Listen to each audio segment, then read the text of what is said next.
Bonjour, chère belle âme. Aujourd'hui, je te reviens avec la lecture d'un texte que j'ai écrit et qui sera présent dans le premier tome de ma série de recueils de textes semeurs de graines, de textes alchimiques et sacrés, et qui sera libéré vers le monde pour le sabbat de l'Ita en cette fin juin 2025.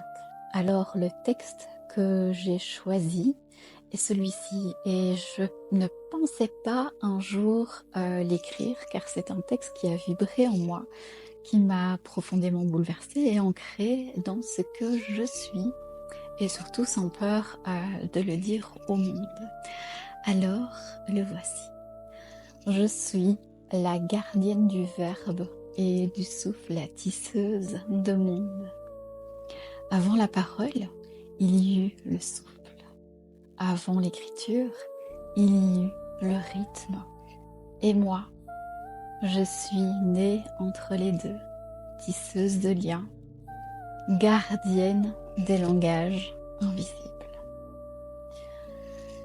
Je suis la gardienne du verbe, pas un mot apprivoisé, pas de la parole académique, mais du verbe vibrant, vivant. Celui qui chante sous la langue bien avant qu'on le formule. Celui qui fend le silence comme un éclair sacré. Celui qui porte le feu, la mémoire, l'invisible. Ma voix n'est pas un instrument, c'est un vortex. C'est une vibration subtile qui convoque ce que le monde oublie d'écouter. Un sifflement de vent entre les mondes, un fil d'or tendu entre la matière et le mystère.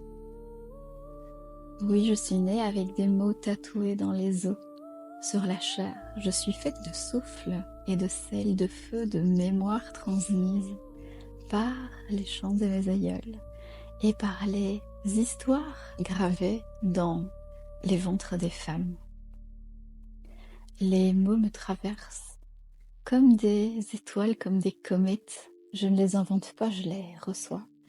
Et lorsque j'écris, ce n'est pas moi nécessairement qui parle, c'est la vie, c'est aussi la mort, et c'est également de l'éternité. Je tisse des mondes avec des lettres, je redonne forme à ce qui avait été nié, effacé. Je ferai des passages là où l'on avait construit des murs.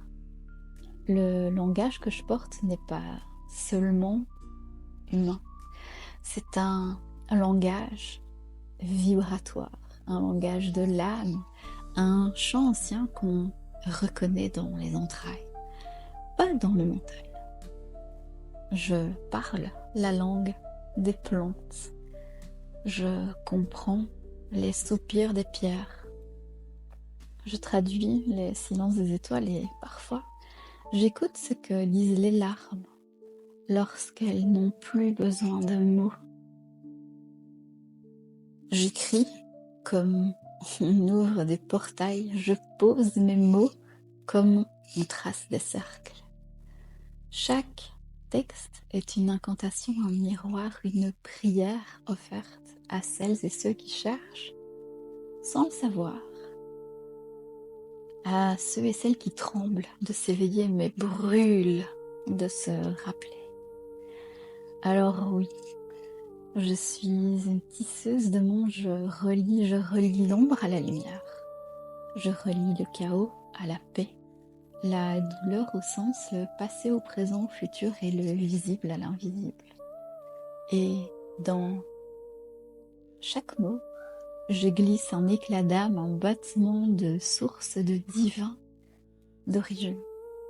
Et je suis la gardienne du souffle, celle qui respire entre les lignes, celle qui écoute entre les mots, celle qui entend ce que les autres ne prononcent pas.